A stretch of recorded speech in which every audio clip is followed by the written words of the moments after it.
কায়নাত সাল্লাল্লাহু আলাইহি ওয়াসাল্লাম বললেন, মা ইজতামা'না ফি ইমরাইন কাত্তুন ফি ইয়াউমিন ওয়াহিদিন ইল্লা দাখালাল জান্নাহ।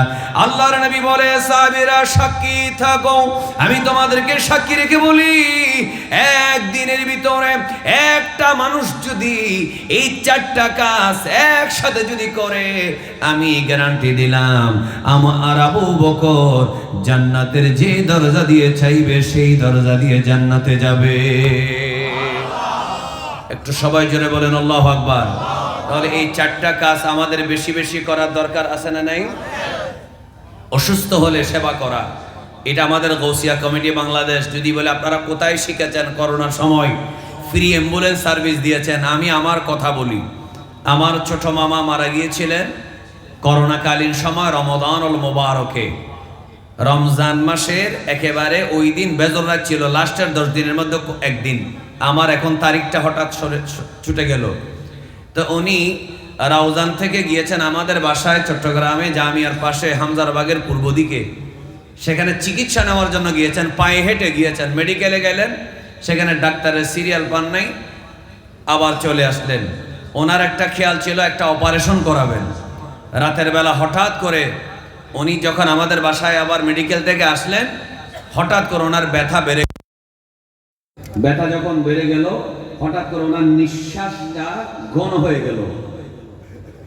সাথে সাথে আমরা ফোন করলাম, গাউসিয়া কমিটির অ্যাম্বুলেন্স আসলো, তারপরে অক্সিজেনের সিলিন্ডার আসলো, কোন ধরনের মাস্ক ওরা ভালো করে পরে নাই, ইকুইপমেন্ট যেটা পিপিই বলা হয় সেই পিপিই সবার গায়ে ছিল না। আমার মামাকে আমাদের বেডরুম থেকে বের করে এরা এভাবে কোলে করে অ্যাম্বুলেন্সে তুলেছে এবং রাতের 1টার দিকে উনি ইন্তেকাল করেছেন। ইন্না লিল্লাহি ওয়া ইন্না ইলাইহি রাজিউন। এবং তারা সেখান থেকে আবার ওই লাশকে মেডিকেল থেকে, তিনি সুস্থ মানুষ, পায়ে হেঁটে দিনের বেলা মেডিকেল গিয়েছিলেন, রাতের বেলা হয়তো করোনা হতে পারে অথবা আল্লাহর হুকুম হতে পারে হায়াতের বাজের শেষ, উনি সেখান থেকে ঘর থেকে বের হয়ে আর মেডিকেলে যাওয়ার মতো অবস্থা নেই। গাউসিয়া কমিটির ছেলেরা ওনাকে এভাবে স্ট্রেচারে করে নিয়ে, যখন ছেলেকে বাবা ধরতেছে না, বাবার লাশে ছেলে হাত দিচ্ছে না, ওই সময় গাউসিয়া কমিটির যে ছেলেরা আসছে আপনারা জানেন না, আমি জানি, এরা কেউ জমিদারের ছেলে, কেউ পয়সাওয়ালার ছেলে, শহরের স্থায়ী বাসিন্দা, কোন রাস্তাঘাটের টোকায় না, সবাই উচ্চশিক্ষিত, কলেজ ইউনিভার্সিটিতে পড়ে, মাদ্রাসায় লেখাপড়া করে শেষ করেছে, এই ধরনের উচ্চশিক্ষিত বংশমর্যাদা আছে সম্ভ্রান্ত পরিবারের ছেলেরা জানের ভয় না করে এরা নিজেরা এভাবে বের করে মেডিকেলে নিয়েছে। উনি সেখানে মারা যাওয়ার পর আবার তারা রাউজানে নিয়ে ওনাকে আমার নানার বাড়িতে নিয়ে সেখানে গোসল দিয়েছে। গোসল দেওয়ার পরে ওনাকে সুন্দর করে সবকিছু কাফন টাফন রেডি করে এরা রমজান মাসে রাতের বেলা চলে এসেছে। আমি ফোন করে দিয়েছিলাম, আমরা তো সকালে জানাজা পড়তে যাব, আমাদের মামার বাড়িতে ফোন করে দিয়েছিলাম এতজন মানুষ যাচ্ছে, তাদের সেহরির আয়োজন করবে, তারা সেহরি খাবে তো দূরের কথা, এক গ্লাস পানিও খাই নাই। একটু মহব্বতের আওয়াজে বলেন না মারহাবা। এক গ্লাস পানিও খাই নাই। এই মানবতা আমরা কোথা থেকে শিখেছি? এই মানবতা আমরা শিখেছি রাসূল করিম সাল্লাল্লাহু আলাইহি ওয়াসাল্লাম থেকে। এই মানবতা আমরা শিখেছি হযরত সমস্ত সাহাবায়ে কেরাম থেকে। এই মানবতা আমরা শিখেছি হযরত গৌসুল আজম দস্তগীর, বড় পীর আব্দুল কাদের জিলানী রাদিয়াল্লাহু আনহু থেকে। একটু জোরে বলবেন না মারহাবা। এই কোন সন্দেহ আছে? আমি নিজে দেখেছি, অনেকগুলোতে পেপার পত্রিকা পেলাম, নাস্তিক ঘরানার পত্রিকাগুলো পর্যন্ত গাউসিয়া কমিটির মানবতার সেবা, অসুস্থতার জন্য অ্যাম্বুলেন্স সার্ভিস, অক্সিজেন সার্ভিসের প্রশংসা করেছে। কিন্তু আমি নিজের চোখে দেখলাম এরা গাড়ি ভাড়া তো নেয় নাই, এক কাপ চা খাই নাই, আবার রাতের বেলা সেহরিও খাই নাই। এরা দ্রুত বেগে 2টা 2:30টার মধ্যে তারা লাশ বুঝিয়ে দিয়ে গোসল টোসল করাই। এরা দ্রুত বেগে নোয়াপাড়া থেকে, আপনার রাউজান নোয়াপাড়া থেকে শহরে যেতে তো আধা ঘন্টার বেশি লাগে না, গাড়ি চালিয়ে শহরে গিয়ে তারা সেহরি খেয়েছে। আল্লাহ দেখে কি দেখে না? কথা বল, দেখে কি দেখে না? এটা কার সুন্নাত? রাসূল করিম সাল্লাল্লাহু আলাইহি ওয়াসাল্লাম, সাহাবা কেরামের সুন্নাত। একটু জোরে বলেন না মারহাবা। শুনেন, তা আমরা যারা আজকে বসেছি আপনারা একটু বলবেন, আপনারা কয়টা এখানে আসেন? নামাজ কয়টা?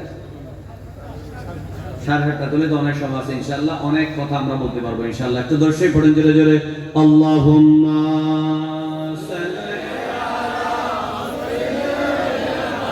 মাওলানা মুহাম্মদ ওয়া আলা আলি সাইয়্যিদিনা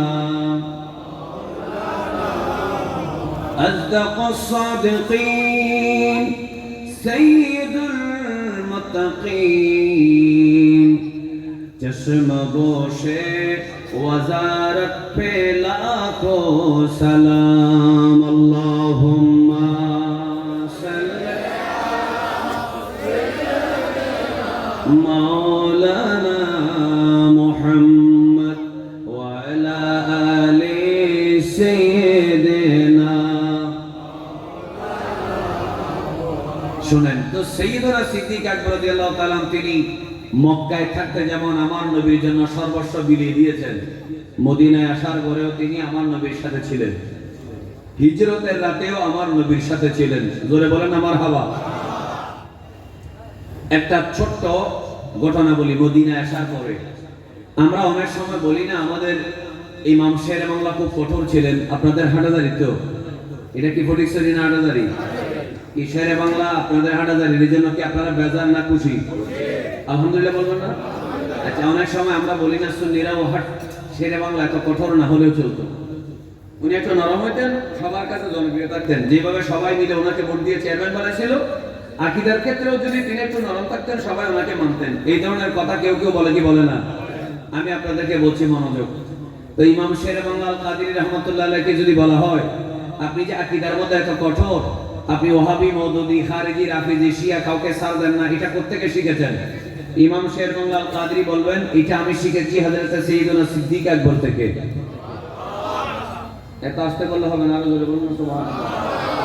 এটা কি কোনো সন্দেহ আছে? মনোযোগ।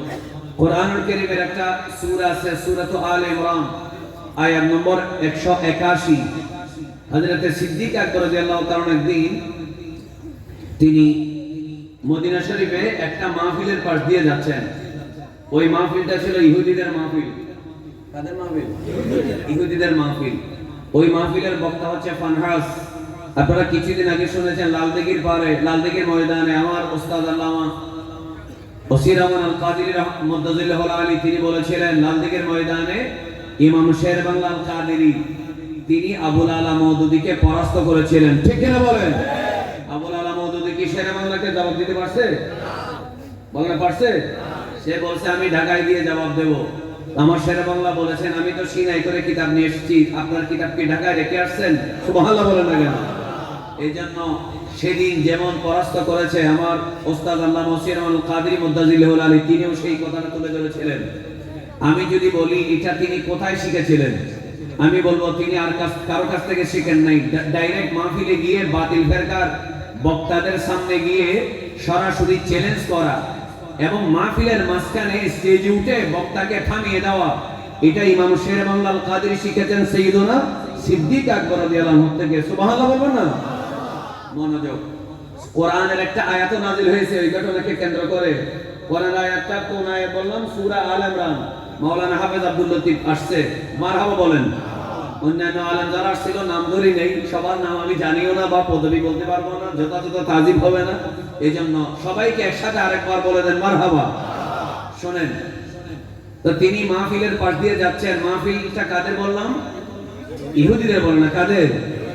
হযরত সাইয়্যিদুনা সিদ্দিক আকবর রাদিয়াল্লাহু তাআলা তিনি মাহফিলের ভিতরে ঢুকে গেলেন। ঢুকে দেখলেন ওই ইহুদি ওয়াজ করতেছে ইসলাম হচ্ছে ছোট ধর্ম, আমাদের ইহুদি ধর্ম হচ্ছে বড় ধর্ম। নাহনু আফদালু মিনকুম, ওই সিদ্দিক আকবরকে দেখে বলতেছে তোমাদের চাইতে আমরা উত্তম। ওয়া দীনুনা আফদালু মিম্মান তাদউনানা ইলাইহি, তোমরা মুসলমানরা আমাদেরকে যেই দ্বীন ইসলামের দিকে ডাকো তার থেকে আমরা ইহুদিরা যেই দ্বীন মানি মুসা আলাইহিস সালামের ধর্ম শ্রেষ্ঠ। এই কথাটা খুব জোর গলায় ইহুদি মৌলভী, পাদ্রী, রাহেব অথবা ওয়াইজ তিনি একবার হাত পা ছুড়ে প্রধান বক্তার তাফসীর করতেছে। আমাদের দেশে তাফসীরের নাম দিয়ে রাসূল পাক সাল্লাল্লাহু আলাইহি ওয়াসাল্লামকে তাওহীন করা হয়, এই ধরনের অনেক মজলিস আছে না নাই? এগুলাকে তাফসীর না তাফসীর? তাফসীর, এগুলাকে তাফসীর বলা যাবে না। তখন সিদ্দিক আকবর রাদিয়াল্লাহু আনহু বললেন, তুমি কি বলছো? তিনি বললেন, আমি বললাম নাহনু আফদালু মিনকুম, আমরা তোমাদের চেয়ে উত্তম। ওয়া দীনুনা আফদালু মিন দীনিকুম, আমাদের ধর্ম তোমাদের চেয়ে উত্তম। ওয়া নবিয়ুনা মূসা আলাইহিস সালাম আফদালু মিন নবিয়িকুম, আমাদের নবী মূসা আলাইহিস সালাম তোমাদের নবীর চেয়ে উত্তম। এই কথা বলেছি, কি হয়েছে? কারণ সংবিধান মিসাকে মদিনায় লেখা আছে আমরা ইহুদিরা আমাদের ধর্ম পালন করতে পারবো, খ্রিস্টানরা খ্রিস্টানদের ধর্ম পালন করতে পারবে, এই জন্য আমরা আমাদের ধর্মের কথাটা বলতেছি। তখন সেই জন্য সিদ্দিক আকবর রাদিয়াল্লাহু আনহু বললেন, তুমি কি তাওরাত পড়ো নাই? তাওরাত কিতাবে কি লেখা নাই?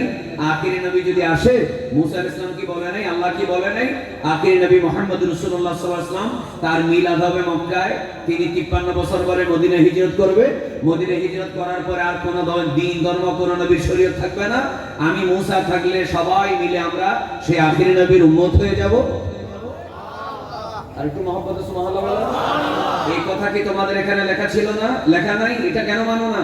যদি তাওরাতের কিতাব অনুযায়ী ওয়াজ করো, যদি তাওরাতের বিধান যদি প্রচার করো, তাহলে এটাও তো প্রচার করতে হবে। কোরআন নাযিল হওয়ার পরে আর তাওরাতের বিধান চলবে না।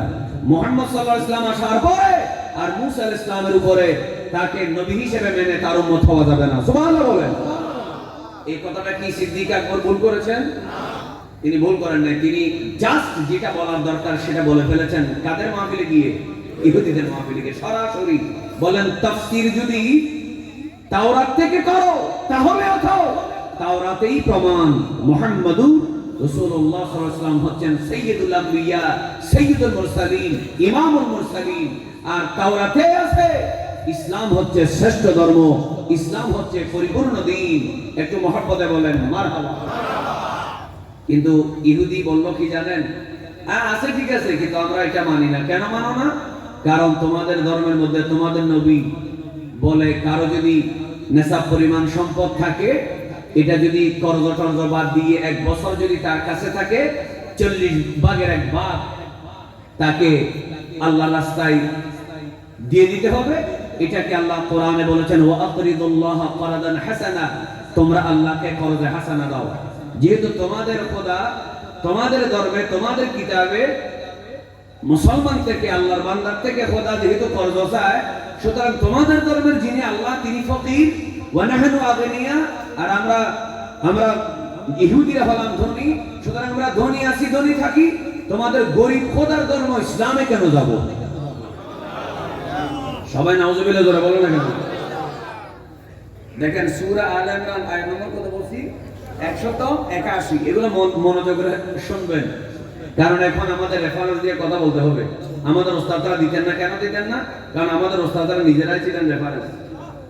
শেরে মিল্লাত নিজেই কিতাব, ইমাম হাশিমি নিজেই কি, ওনাদের আয়াত নম্বর না বললেও মানুষ বুঝতে পারতো যে উনি কিতাব থেকে বলতেছে। আয়াতের নম্বর না বললেও কোনো অসুবিধা এখান। কিন্তু আমাদের এটা তো ফেসবুক, অনলাইন, সোশ্যাল মিডিয়ার যুগ। এখন আমরা এই জন্য দলিলটা দিচ্ছি। আপনি সূরা আলে ইমরানের 181 নম্বর আয়াতের তাফসীর যদি দেখেন, সেখানে দেখবেন ইহুদিদের মঞ্চে গিয়ে যিনি মুনাজারা করেছেন তিনি সিদ্দিক আকবর রাদিয়াল্লাহু তাআলা আনহু। সবাই জোরে বলেন মারহাবা। যখন বলল তোমাদের খোদা কর্জ চায়, যে কর্জ চায় সে অভাবী, সুতরাং ইন্নাল্লাহ ফাকির, আল্লাহ হচ্ছেন ফকির, ওয়া নাহনু আগনিয়া, আর আমরা ধনী। এই কথা শোনার সাথে সাথে সিদ্দিক আকবর রাদিয়াল্লাহু তাআলা আর 1 সেকেন্ড দেরি করলেন না, ঠাস করে একটা থাপ্পড় লাগাই দিলেন ওই ইহুদি ফানহাসের গাল বরাবর। সুবহানাল্লাহ বলেন। কি লাগাই দিতে?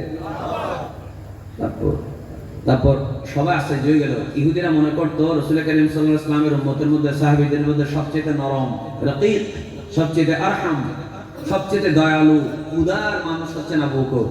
কিন্তু ইনি এত গরম, এটা পুরা কোনোদিন বুঝতে পারে নাই। থাপ্পড় খাই এইভাবে গাল ধরে রাসূল কারীম সাল্লাল্লাহু আলাইহি ওয়াসাল্লামের কাছে গেল, বলে দেখেন 5 আঙ্গুলের দাগ। আমার নবী বললেন মারছে কে? বলে আপনার সবচেয়ে কাছের লোক, আসদাকুস সাদিকিন, সাইয়্যিদুল মুত্তাকিন। কি আমার আবু বকর তো এই ধরনের মারামারি করে না? নিশ্চয়ই কোনো কারণ আছে। সিদ্দিক আকবরকে ডাকলেন, বললেন তুমি একে মারছো? বলে হ্যাঁ মেরেছি। কেন? কারণ সে আল্লাহকে বলছে ইন্নাল্লাহ ফাকির ওয়া নাহনু আগনিয়া। আল্লাহকে ফকির বলছে, তারা নাকি ধনী, আল্লাহ নাকি তাদের থেকে কর্জ চাইছে, যে খোদা কর্জ চায় সেই ধর্মে, তার ধর্মে কেন যাব? এই জন্য সে নাকি ইসলাম ধর্ম গ্রহণ করে না। নাউজুবিল্লাহ বলে না কেন? তখন হঠাৎ করে ওই ইহুদি ফানহাস ওয়াল্লাহ বিল্লাহ তাল্লাহ করে বলতেছে, না না আল্লাহর কসম আমি বলি নাই। নাউজুবিল্লাহ বলবেন না? ইহুদিদের এই মিথ্যা বলার খাসিয়ত আছে না নেই? তখনও ইহুদিরা সিটিং বাস, এখনো কি আমাদের দেশেও ইহুদির চরিত্রবান আন্তর্জাতিক মিথ্যাবাদী একটা দল আছে। নিজেরা চিনে নেবেন আর কি, আমি বলার দরকার নেই, নিজেরা চিনে নেবেন। এরা দিনে দুপুরে কাঁচা কাঁচা মিথ্যা বলে। সে জানে আমি মিথ্যা বলতেছি, শ্রোতাও জানে মিথ্যা বলতেছে, কিন্তু মিথ্যা এটা একটা তাদের আর্ট, শিল্প। এটা না বললে তাদের ওয়াজ জমেই না, ঠিক কিনা বলেন না? এই জন্য এই মিথ্যাবাদী ইহুদি খাসলতের দল থেকে আমাদের হেফাজত করুক, আমিন বলেন। বলে আমি বলি নাই। তখন সিদ্দিক আকবর বলেন বলছে, কারণ ওই মাহফিলে তো কোনো মুসলমান ছিল না, সবাই ইহুদি, বক্তা ইহুদি, শ্রোতাও কি ইহুদি, তো সাক্ষী দিবে সব ইহুদিরা নেতার পক্ষে। সিদ্দিক আকবরের দাবির পক্ষে তো কেউ সাক্ষী দিবে না। এখন সিদ্দিক আকবরের দেওয়ান তিনি তো সত্যবাদী, বলে কোনো সন্দেহ আছে? এখন তিনি যদি বলেন সে আল্লাহকে গালি দিয়েছে এজন্য মেরেছি, কিন্তু ইহুদিরা শ্রোতা বক্তা সবাই বলতেছে আমরা বলি নাই, এখন ওনার কথা মিথ্যা হয়ে যাবে। কিন্তু আমার আল্লাহ তাআলা বলে না, আমার আবু বকর যিনি রাসূলের প্রথম থেকে এই পর্যন্ত সাথী, হিজরতের সাথী, গারে সূরের সাথী, এমনকি রওজারও যিনি সাথী হবে, তাকে যদি মিথ্যাবাদী হিসেবে সাব্যস্ত করা হয় তাহলে কেমনে হবে? সাথে সাথে আল্লাহ জিবরাইল ফেরেশতাকে পাঠিয়ে দিলেন। আল্লাহ রাব্বুল আলামিন বলেন, লাকাদ সামিআ আল্লাহু কাওলাল্লাযীনা ক্বালু ইন্নাল্লাহা ফাকীরুন ওয়া নাহনু আগনিয়া। বল আল্লাহু আকবার। সাথে আল্লাহ নাযিল করে দিলেন। আল্লাহ নাযিল করে কি বললেন? লাকাদ সামিআ আল্লাহু কাওলাল্লাযীনা ক্বালু। এই দুনিয়ার কেউ যদি শুনলেও না শোনার কি করে ভান করে মিথ্যা সাক্ষী দেয়, আমি আল্লাহ শুনেছি। আরো করে বলেন, লাকাদ সামিআ আল্লাহ, আল্লাহ শুনেছে কাওলাল্লাযীনা ক্বালু, ওই সমস্ত মিথ্যুক ইহুদিদের কথা যা বলেছে, ইন্নাল্লাহা ফাকীরুন, আল্লাহ ফকির, ওয়া নাহনু আগনিয়া, আমরা ধনী। এই কথা যে বলেছে আমার আল্লাহ বলেন আমি শুনেছি। একটু জোরে বলবেন না সুবহানাল্লাহ। তখন কোরআনের আয়াত যখন নাযিল হয়ে গেল, সমাধান হয়ে গেল, বিচার হয়ে গেল। একটু জোরে বলবেন আল্লাহু আকবার। যার শানে কোরআনের আয়াত নাযিল হয়ে আল্লাহ যার ইজ্জত রক্ষা করেন তিনি হচ্ছেন সিদ্দিক আকবর রাদিয়াল্লাহু তাআলা আনহু। সবাই জোরে জোরে বলেন মারহাবা। এখান থেকে আরেকটা শিক্ষা নিলাম, সেটা হলো আমার কাটিরহাটের হাটাদারি, আমার সুন্নি ইমানি ভাইরা, শোনো, বাতিল ফেরকা যারা আল্লাহর শানে বেয়াদবি করে, যারা রাসূল করিম সাল্লাল্লাহু আলাইহি ওয়াসাল্লামের শানে বেয়াদবি করে, তাদেরকে ছেড়ে দিয়ে কথা বলা যাবে না। বেয়াদবি করেছে 2025 সালে জবাব দিবেন, 26-এ বেয়াদবি করেছে সকালে থাপ্পড় দিবেন, বিকেলে হবে না, সাথে সাথে অ্যাকশন, ডাইরেক্ট অ্যাকশন। এটা হচ্ছে হযরতে ইমাম শেরে বাংলা এই আদর্শটা পেয়েছেন সিদ্দিক আকবর থেকে। একটু মহব্বতের আওয়াজে বলবেন না সেই শেরে বাংলা আপনাদের এলাকার জন্ম, এই জন্য আপনারা কি বেজার না খুশি? আল্লাহ তাআলা আপনাদের থেকে আরো ইমাম শেরে বাংলার জজবা নিয়ে নতুন নতুন মুহাক্কিক আলেম তৈরি হওয়ার আল্লাহ তৌফিক দান করুন।